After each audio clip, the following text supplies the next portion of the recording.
Hello, welcome to Off the Shelf Reviews. I see a ship in the harbour. I can and will obey. And I'm Gary. And today we're going to review and discuss From Beyond, which came out in 1986 from director Stuart Gordon, based on a short story by H.P. Lovecraft and produced by Brian Usna.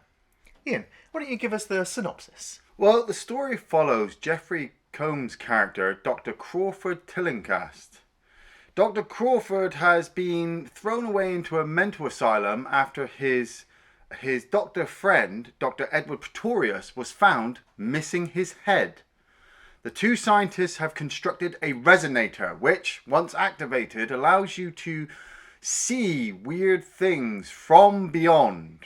But one of these things is trying to make its way into our world. Turn it off! No!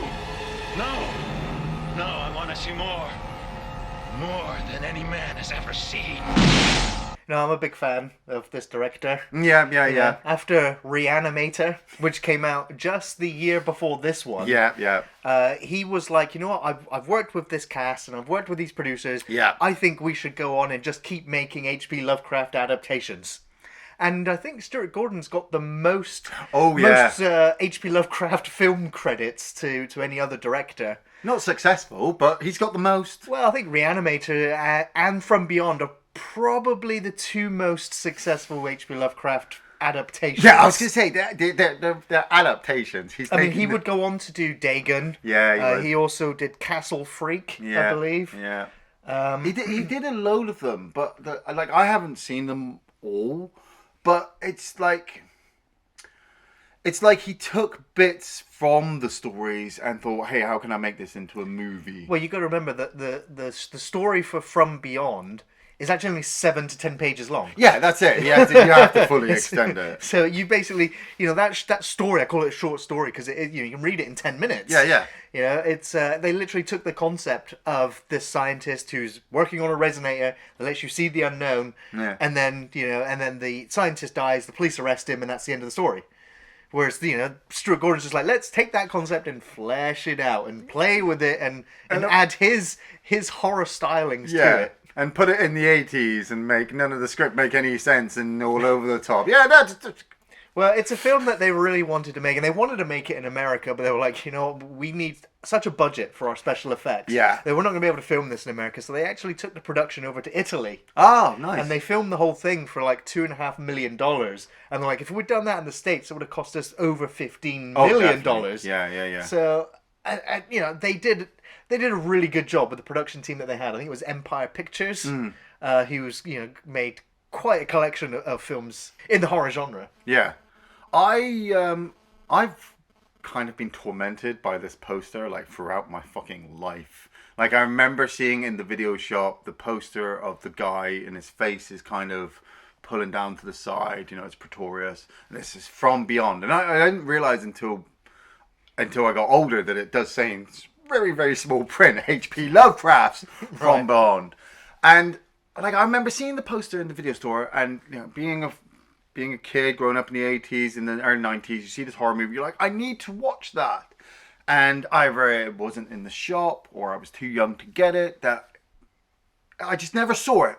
Never saw it. And then it wasn't until a while ago that it was on Netflix. Yay, Netflix. And I was just like, I'm going to finally get to watch From Beyond. And then Gary says to me about 2 weeks later, hey, we got to watch it for a review. And I'm like, well, I just watched it. And I thought it was going to be a bit better, honestly. Maybe I built it too much up in my mind, maybe my imagination had built this movie up to too much that then actually sitting down and watching it, I was like, it's a bit silly.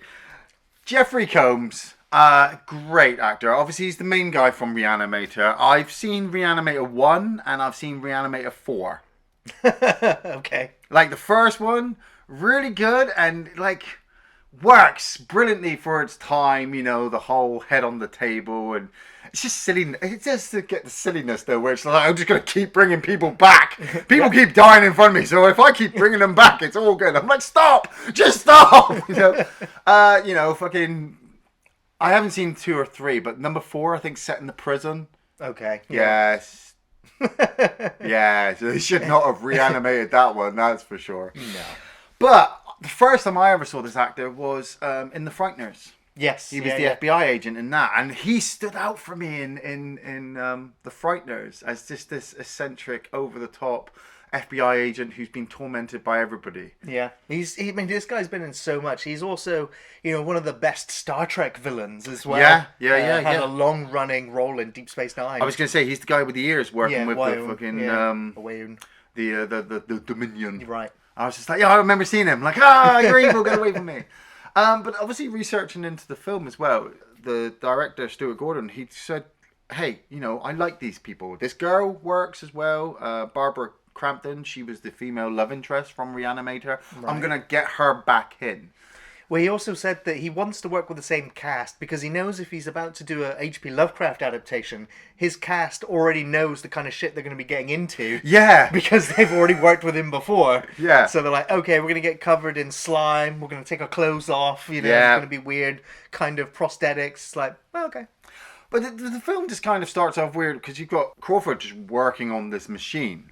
And first time I watched it, I thought he'd made the machine. Right, yeah, he's just working for Dr. Pretorius. That's it. It's Pretorius who's made the machine. And, Crawford activates it and we start to see the little weird worm things floating around from the other dimension.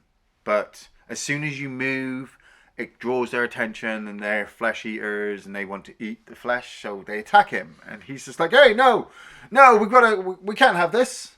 Well, he goes and tells Dr. Pretorius, he's like, hey, it works. Yeah, hey, it works. But I only put it on the first setting. Pretorius is like, it works? Yeah. Ramp it all the way up. Oh, I must feel it. I must feel the power. It's like, this is really bad, guys. 10 minutes into the movie and you should... Whenever your center of your head starts to hurt and there's a purple light going on...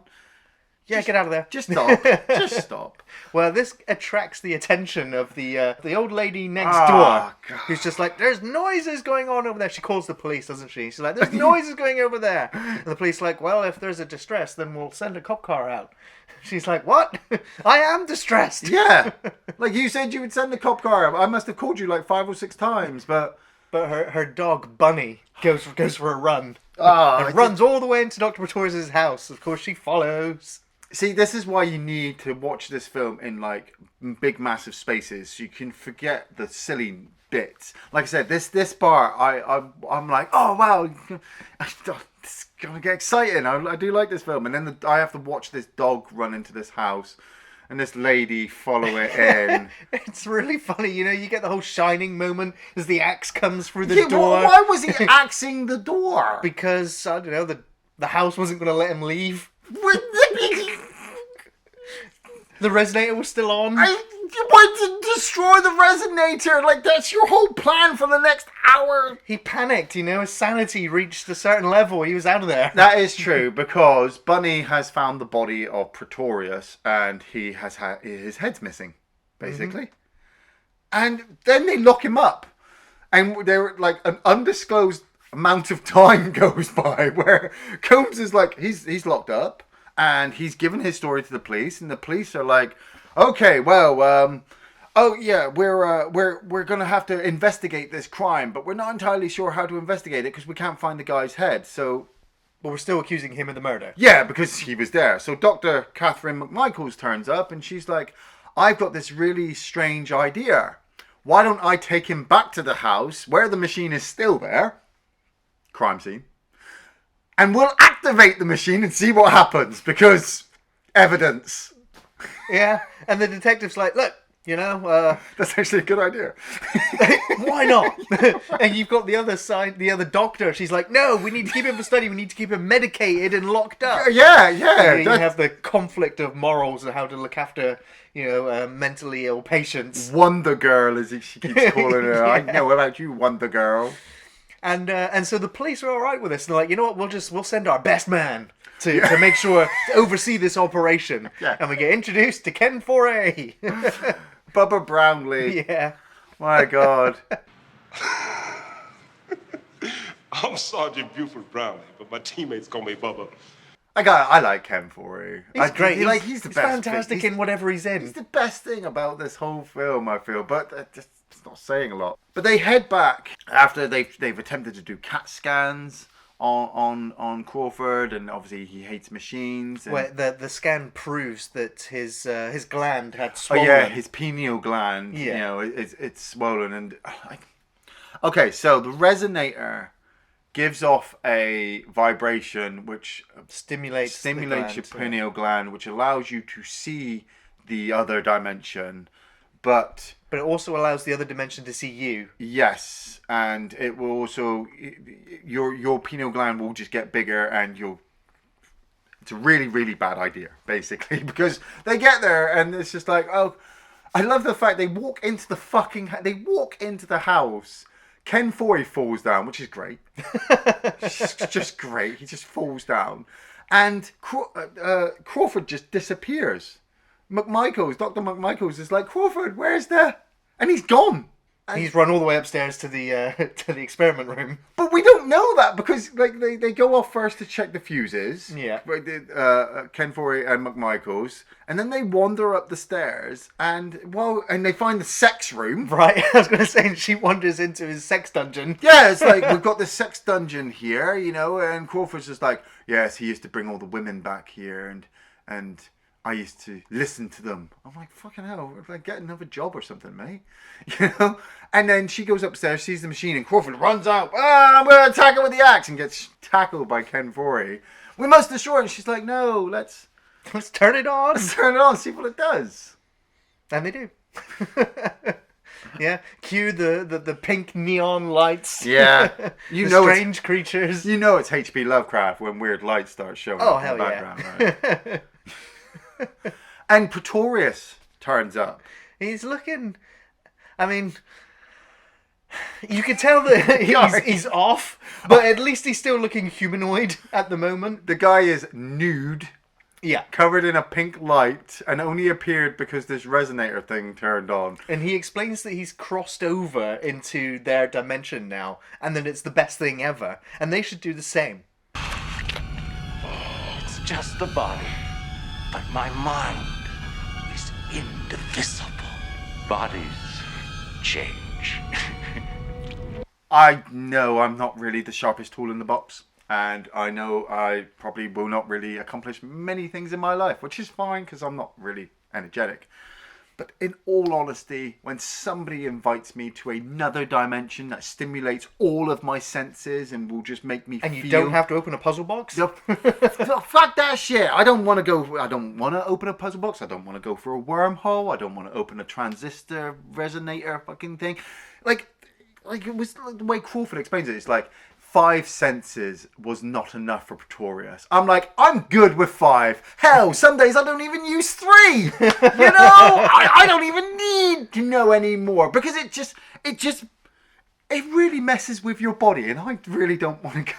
Well, that's the thing about this resonator as well, is that once it's triggered you, yes, you know, you become addicted to it. It's like a drug. It's a craving. It releases like a sexual energy as well. A craving makes everybody kind of slightly horny. Well, weirdly enough, it only really affects certain people as well, doesn't it? Because Pretorius is completely changed by it. He wants it and loses his head over it.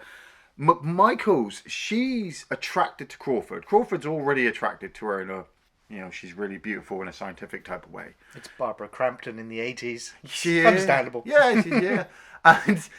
And the fact is, well, she gets addicted to this machine. She keeps wanting to turn it on, but Bubba isn't. And Crawford, he knows kind of like, look, we can't mess with this because it's just going to open up another portal. But McMichaels, after they've seen Pretorius, like for the first time, he's like, I'm changing. Touch me, Crawford. So Crawford touches him and he's like all weird and fleshy. And it's just like, turn it off, turn it off. And so they turn the machine off. But McMichaels is changing and decides, hey, we should do another experiment. And the guys are like, no, we're getting out of here. But we're going to go bed first. So we'll do it in the morning. She's like, okay. And then she activates the machine. I mean, didn't we just almost all get eaten by an it? All it takes is a hand on the switch. If it appears, you make it disappear. I got a better idea. How about if we disappear out the door? I can't believe they decided just to stay overnight. They were just like, you know what, we'll just stay here tonight and nothing will happen. No, nothing. Bubba's cooking dinner for everybody, or breakfast for everyone. That stew did look nice. It did, didn't it? Those were big dumplings. Those But were big dumplings. I like the fact that he gave himself 3. Yeah, and he stood there like. But it did throw me out of sync. I'm like, what time of day is it? Yeah, Is it daytime, nighttime, morning? Because they do go to sleep and they have those vivid dreams. And yeah, she does turn the resonator on. Yeah, she turns it on, and Pretorius attacks her. Or not attacks her, he just kind of grabs her and starts following her. Like his fingers become really long. Yeah. And he finger like I wasn't too sure the first time I watched it, but I'm pretty damn sure he fingered her. What? Yeah. Yeah. It's that scene from Evil Dead all over again. But Bubba and Crawford, they really want to turn the machine off. So we get this great sequence where Ken Foree runs around in orange pants. Give that guy acting credit. Like, I really felt like he was working those pants. He makes anything work. He does work anything. When there's no more room, there's no more trousers in the drawers, you can only run around in pants. But they get down to the basement, and when they get to the basement, there's a great big, huge, giant worm thing. How do water get in there? Yeah, that's where the circuit breakers are. Did nobody, after the cops went into the house and found Pretorius' dead body and arrested Crawford, didn't anybody go, hey, let's shut this place down? Nah. Let's remove the resonator. They even, fucking Crawford even says to McMichaels, let's do this experiment under really good restrictions and rules, and I'm thinking, yeah, put it in a fucking room with flamethrowers already. But she's like, no, let's just do it now. And so Crawford gets attacked by the giant worm in the basement, and it sucks off all his hair. Yeah, well, it's trying to eat his head, but I guess it started with his hair. Like, it started with his hair first, because he comes out bald, and Bubba has to pull the power cables off of the fuse box and shut the resonator down, which is like, yay, let's get out of here. Because Crawford's really badly injured. McMichaels is obviously massively changed by the machine. Even so much so that she goes into Pretorius' sex room and gets dressed.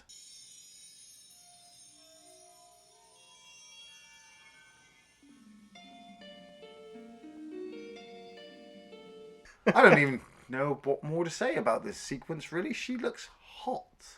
Yeah. They could have just made a whole movie about her. I would have liked her to have just gone to normal work stuff. Like, this is me filling up my car dressed like that. Because she rapes Crawford. Well, she goes to, doesn't she? Yeah. But Bubba interrupts her. Yeah, and so she attempts to rape Bubba. And Bubba's like, no, you're a junkie. You need to sort yourself out. And Pretorius has the power to activate the resonator from his dimension. Yeah, he kind of electronically reattaches all the cables and everything. Yeah. And tries to come back into our reality. Yeah. They rush back upstairs, and that is when they get attacked by this flying debris. Yeah, Crawford and McMichaels are attacked by what appear to be flies or some kind of creature from the other dimension, which starts to cover their body, and Bubba takes it upon himself, realizing that flashing the torch at them scares the creatures off. He throws the torch so that the flies will be attracted to it. But somehow, I rewound this just to make sure it made sense, but somehow he manages to land the torch on the floor and shine it directly at himself. Right. Which attracts all of these creature things to fly at him now instead. Yeah, and attack him. Goodbye, Bubba. Yeah, bye, Bubba. He was a great character, and he has a nice gory death. So yeah, it's really quite cool effective. Then Crawford's gland comes out of his forehead, and McMichaels has to use a fire extinguisher to spray the machine because Pretorius is going to kill them both. And use it to take over the world or whatever. The threat level in this movie goes, I'm like, the machine is the biggest threat. Destroy it.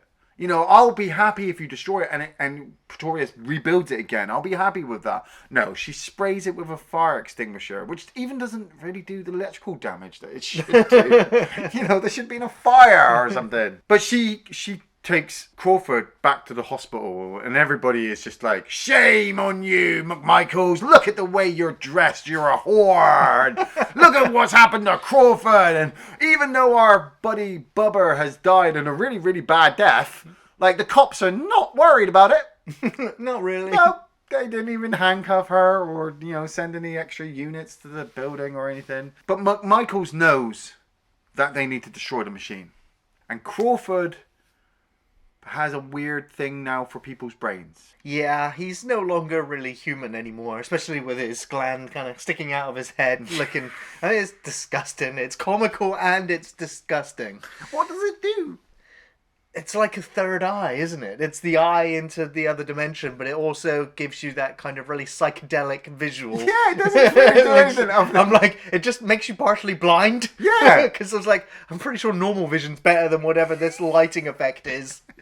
But yeah, he escapes, doesn't he, from his ward. Yeah. And he goes and he attacks the doctor that's, she's just doing her job, but she's pretty happy to just, take this whore and give her electric shock therapy. That'll take the whoriness right out of her. It's like, what a bitch. I was like, we still do that in the 80s? Like I thought we outlawed that after Return to Oz, 1930s. We just gave up on electric shock. Well, I mean, they were still doing it in the 50s with Sybil, weren't they? Yeah. Yeah, it was still a valid form of treatment, especially for whorism. Yes. And so that's where she gets taken. But Crawford finds her and he takes a bite out of her face, and you realise he spits out her eyeball. Yeah. And then he sucks her brains out through her eye hole. Fucking awesome movie.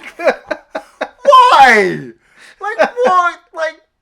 Why? Well, she was a bitch doctor. She deserved to die. It's a horror movie. Yeah. And, that's a really inventive way to kill somebody. It was bugging me when I was watching From Beyond. I'm like, I swear I've seen that somewhere else. I swear there's another film where guys suck the brains out of people because they need the particular gland that they keep feeding on. But I couldn't remember what the fuck it was.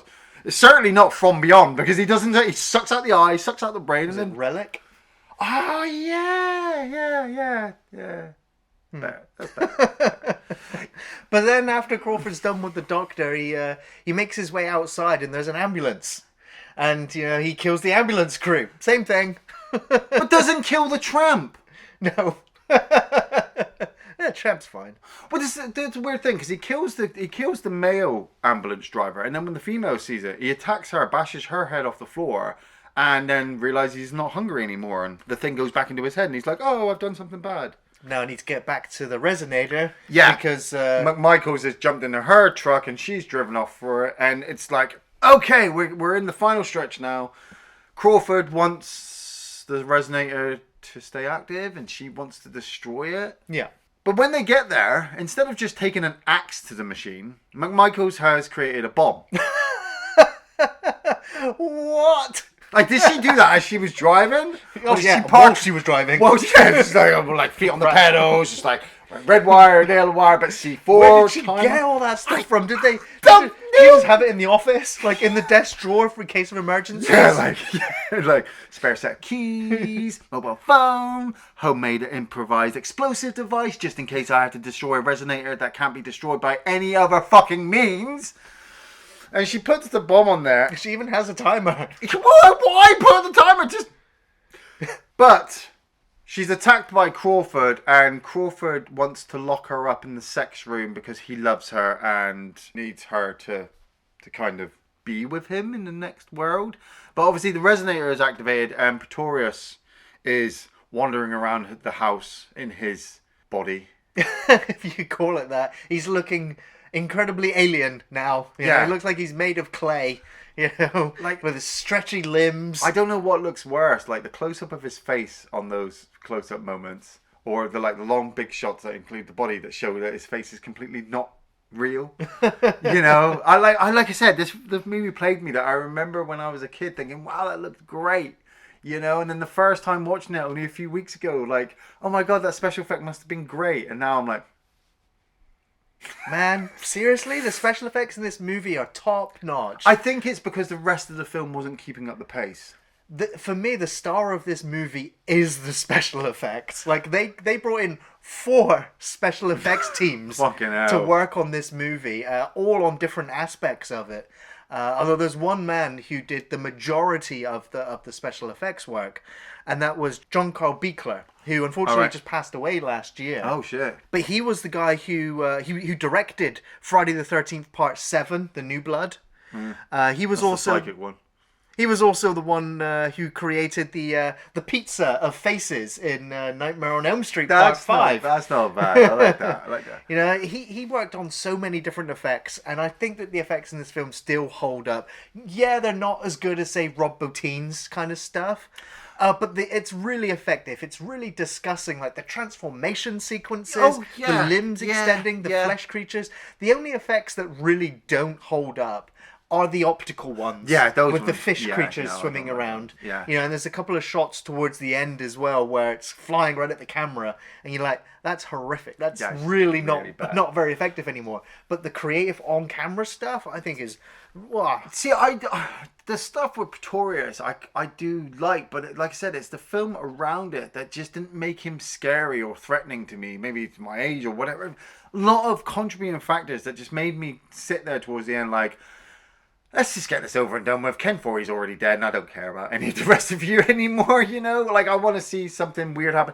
And, like, Pretorius's final change into that flying thing, and then he flies down and he bites Crawford's head, and the film pissed me off because it cuts away. You don't see the head isn't pulled off. Well, it kind of twists and looks. but you're talking late 80s horror, body horror, H.P. Lovecraft. I want to see the head come off. I want to see blood and guts. I want to see the girl scream. I want to be like, oh my god, that was horrific.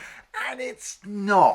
Well, unfortunately, they did actually run out of money whilst making the finale of the film. They fucking saved millions going to Italy. Yeah, I know. They still ran out of money. Too much.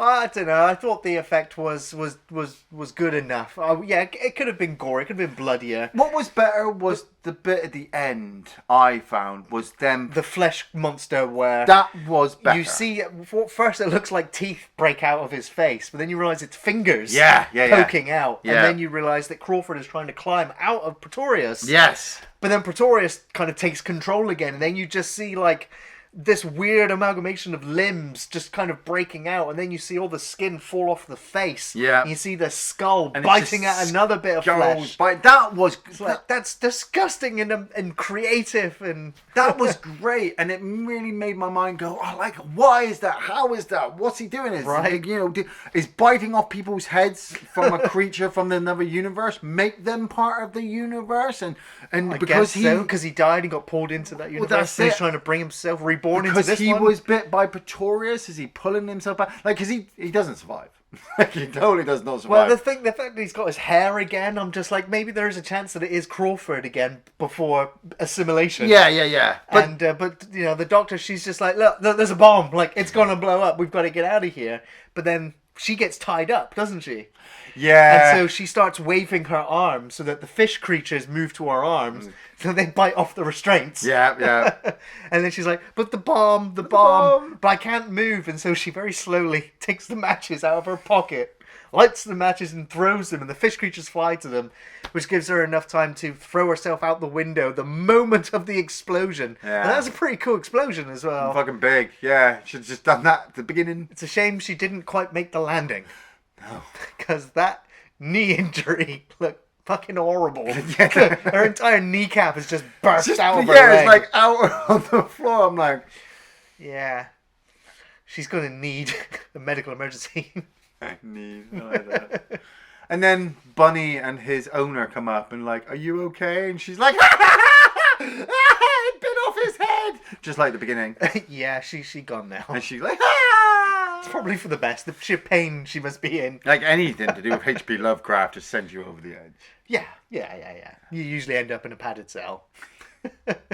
So Ian, favourite scenes from Beyond? I have a couple. Not as many as I thought I would. My first favourite scene is where Jeffrey Combs kind of looks at the camera, like really intently looks at the camera and goes, It bit off his head like a gingerbread man. Bit off his head.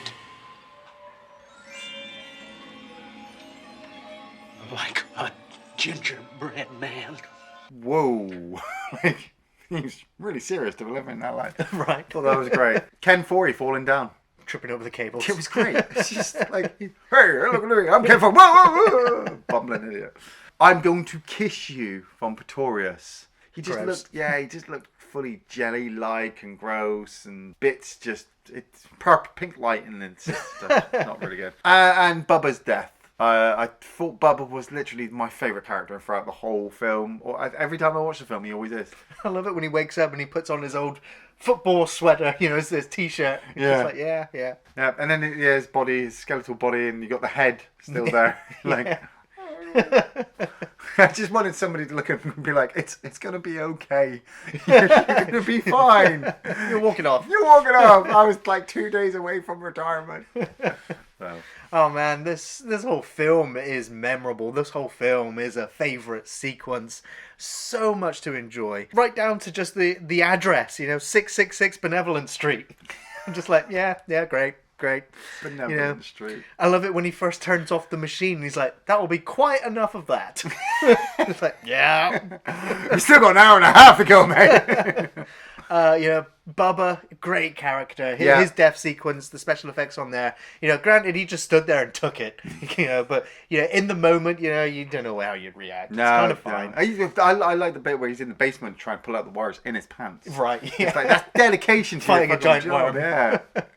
All the creatures and all the effects in the film, bar the optical effects, are fantastic. So memorable. There's so many creature and transformation bits that you're just like, each one just kind of slightly outdoes the last. Ken Foree running around in his underpants, throwing Crawford down the stairs, the worm creature in the basement, the eye popping. Don't forget McMichaels, because we're sounding a bit like too much on Ken Foree's pants. Oh, okay, yeah. And Barbara Crampton kind of putting on the S&M outfit and straddling Crawford. Yeah, hot-blooded males. The brain-devouring madness of it all. Without question, I recommend From Beyond to horror fans, as this film has it all. It's a great cast of recognisable actors who are all memorable here. Jeffrey Combs is always fascinating to watch. He's so eccentric and creatively weird. Yeah. Barbara Crampton and Ken Foree also do a great job with the kind of offbeat script and the strange situations that their characters are facing. The real star of the movie, as I said, though, is the special effects work, which still in many places holds up today, and is also laughable in places. Yeah. Still, it's a marvel for the budget and the time that it was made in. This film is a real treat. For the horror and the comedy and the gore and the bizarre events, the kinky behaviours, the over-the-top ending. It's a must-watch. It's a must-own for horror movie history. You know, it's a real classic. I do recommend it, but at the same time, I think I only really recommend it for the first watch. You know, like first and second watch, you could probably have fun with it, but then after that, there's not really much that's left in there for you to see. You've already seen and watched all of the best sequences. There are parts in the movie that really drop for me. Not as bad as some other movies, you know, like Drive-Thru's still fucking terrible. Yeah. Like, this is definitely better than Drive-Thru. But I fell out of the movie at certain sequences. I want the focus.